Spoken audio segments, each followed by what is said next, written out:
And if they were protecting guilty parties, were they Saudis, Pakistanis, Israelis, Americans, all of the above? Why on earth aren't the corporate media asking these questions? Well, I think we know why. Their owning corporations are the same ones profiting from the resulting wars. More importantly, why aren't the people's representatives in Congress asking these questions?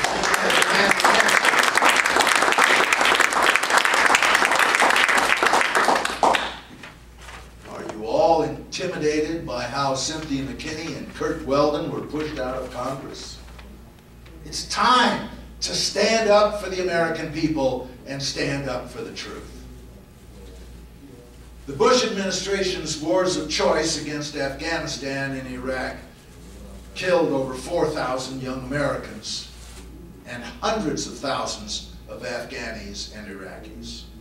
Their misnamed Patriot Act, warrantless wiretaps, domestic spying, indefinite detentions, and torture destroyed the basic freedoms Americans are guaranteed by the Constitution and Bill of Rights. Now, they couldn't have gotten away with all this without the cooperation and craven acquiescence of you, the members of Congress.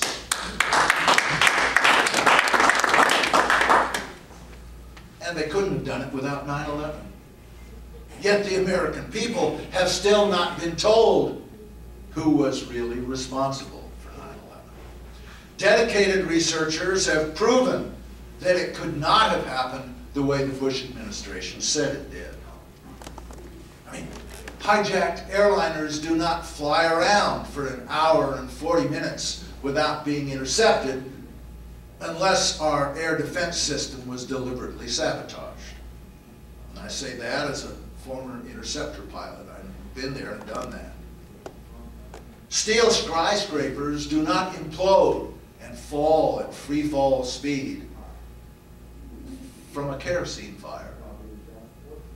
As a matter of fact, steel buildings do not collapse at all because of a kerosene fire. And Building 7 wasn't even struck by an airplane. If any of you have never seen a video of Building 7 coming down, you should. Then you'll know why millions of 9/11 truthers consider this the smoking gun that proves 9/11 was an inside job. But even if they're wrong, even if the Bush administration's official conspiracy theory was essentially correct, you know, the one about 19 Arabs with box cutters and an old man on a dialysis machine in a cave. Even if that story was essentially correct, the American people would still need to know why our multi-trillion-dollar defense establishment was unable to protect even their own headquarters from an unarmed aircraft. The truth about 9/11 is that after 6 years, we still don't know the truth about 9/11, and we should.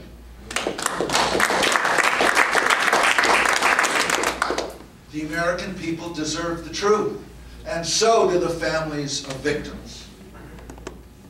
I am therefore appointing a commission to conduct a new and truly independent investigation of 9/11. It will have oversight by a few of you members of Congress, by Senator Max Cleland, by Dr. David Ray Griffin of the 9/11 Truth Movement, by Karen Breitweiser, Mindy Kleinberg, and the Jersey Girls representing the families of victims, and by Sybil Edmonds and other whistleblowers in the FBI. They will have full subpoena power, able to require sworn public testimony from anyone up to and including me and the former president and vice president. We've had enough so-called testimony behind closed doors with no oaths and no transcripts. This time, we want the truth.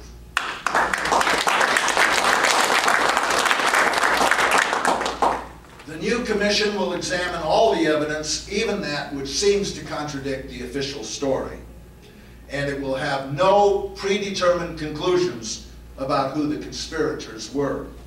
If there are guilty parties still serving in this government, we must root them out. There have been all too many Pearl Harbors, Gulfs of Tonkin, 9/11s, and Reichstag fires. We must make it clear that the truth will out. Never again must we allow this nation to be stampeded into war under false pretenses.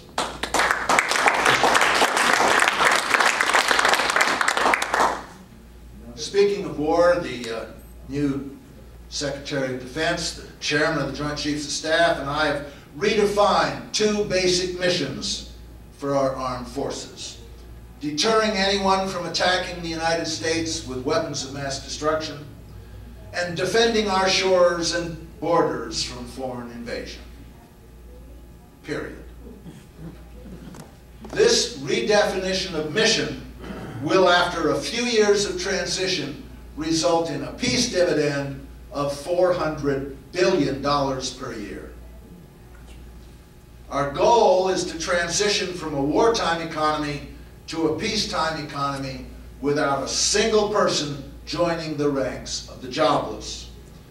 Until new contracts come out for renewable energy, non-polluting transportation, and the rebuilding of our infrastructure, there are to be no layoffs. If we can pay farmers not to grow crops, we can pay engineers not to build weapons.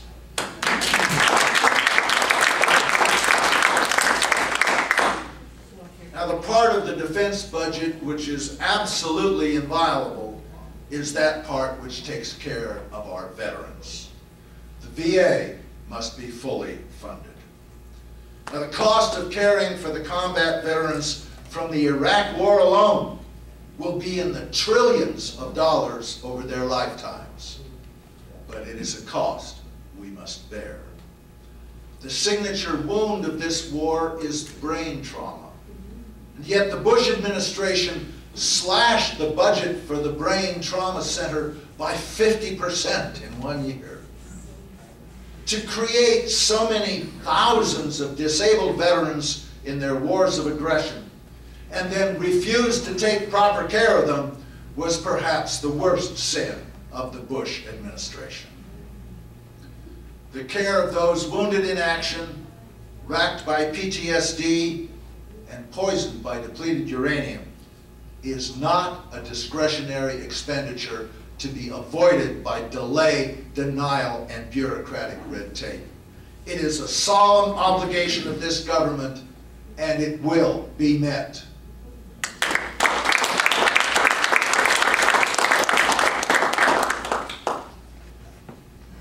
In the last half a century, the United States has gone from savior of the civilized world to the most feared and hated nation on earth.